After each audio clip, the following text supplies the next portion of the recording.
Bonjour et bienvenue à ce breakdown de mon animation de téléportation. J'ai choisi le personnage de Spectre dans Dota 2 parce que c'est un de mes personnages préférés dans le jeu et je trouvais que l'idée de faire des effets spéciaux à partir de fumée puis de void, ces affaires-là, je trouvais que ça va être vraiment cool.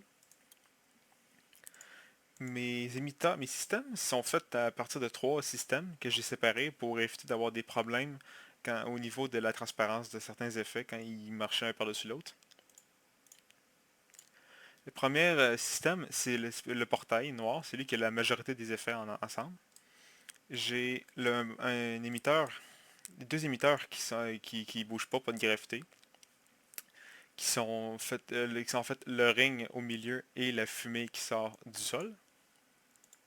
Les deux sont avec un burst émetteur qui spawn. Non, non, le ring est avec un émetteur burst qui spawn et la fumée en dessous c'est un spawn rate de 10. Les deux ont pas de gravité, pas de drag pour pas que ça bouge.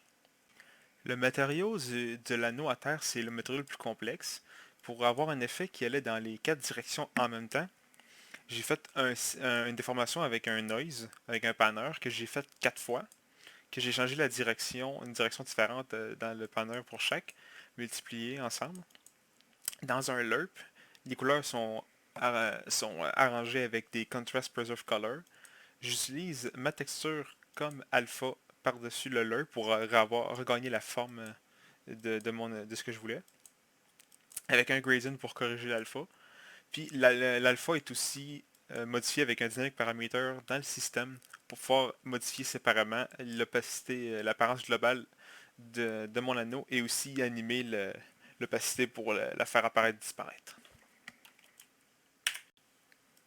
Le matériau de la fumée noire par terre est assez simple. C'est une texture qui est modifiée avec un noise qui est le même aussi, qui est modifié avec la valeur qui change la valeur de la déformation.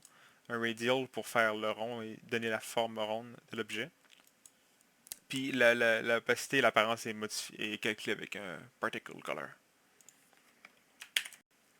L'effet de ruban, j'ai utilisé une particule que j'ai rendue invisible dans le Initialize Particle pour simplement avoir une information pour le ribbon qui est le seul truc qu'on voit vraiment. J'ai changé l'apparence des particules avec plusieurs spawn bursts instantaneous qui ont un spawn time décalé. Puis j'ai contrôlé le mouvement en utilisant un mélange du drag, un point attraction force que j'ai modifié la force d'attraction et la position en curve. Et c'est ça, le ribbon, lui, est assez standard. C'est la même texture que le sol, que la fumée qui est à terre, mais qui est légèrement modifiée avec les valeurs pour lui donner une apparence différente, avec les couleurs qui n'est pas pareil. L'effet de fumée qui monte est assez simple. C'est pas mal l'émetteur de fontaine de base avec un matériel vraiment très simple de fumée qui est juste une texture avec un particle color.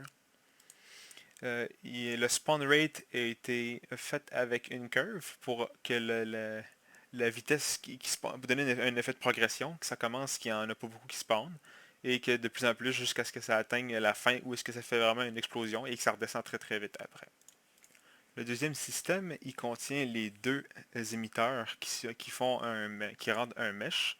Les deux meshs que j'ai faites, c'est ces meshs très simples que j'ai faites dans Maya. J'ai fait un cône qui le dessus et le dessous enlevé et un plane qui est tordu pour faire une espèce de spirale. Les deux ont des UV faites sur des carrés. Comme ça, à la base, c'était juste des planes carrés que j'ai modifiés pour que la texture se déforme bien sur la géométrie. Les deux émetteurs sont assez similaires avec juste le deuxième qui a un peu plus d'animation dessus. Si les deux, c'est un burst instantaneous avec une seule particule. Les... Le scale est modifié avec la V pour les faire entrer et sortir. La couleur a été animée pour donner justement un effet de départ et de fin. Puis l'animation, au lieu d'être faite avec un panner, ça a été fait avec un Dynamic Material Parameter. Les deux, ça c'est le même matériel pour les deux, sauf qu'il y en a, la seule différence entre les deux, c'est qu'ils n'ont pas le même text card qui a été modifié pour rajouter une déformation au niveau de la texture. La texture, c'est le noise. Avec le paramètre aussi, je contrôlais le contraste pour modifier l'apparence à partir du système. Euh, L'absorption qui vient du ciel, elle a une rotation force pour que ça tourne, pour acheter plus d'animation, et le scale mesh a été animé dans différents axes, justement pour donner un autre effet plus animé. Le dernier effet est très simple, c'est j'essaie de recréer l'effet de fumée que le personnage Spectre en jeu a toujours. Donc les deux, c'est le même émetteur qui a été copié, mais que la seule différence, c'est la couleur dans la particule qui a été changée. C'est avec un cône, ça projette des particules dans toutes les directions.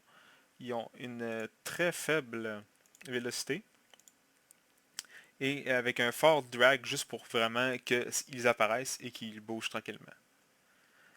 La texture, c'est la même encore qui est au sol, c'est encore la même texture animée que j'ai réutilisée. Et c'est ça, avec une très forte... L'apparence est échangée avec l'opacité. 0,00 pour la couleur.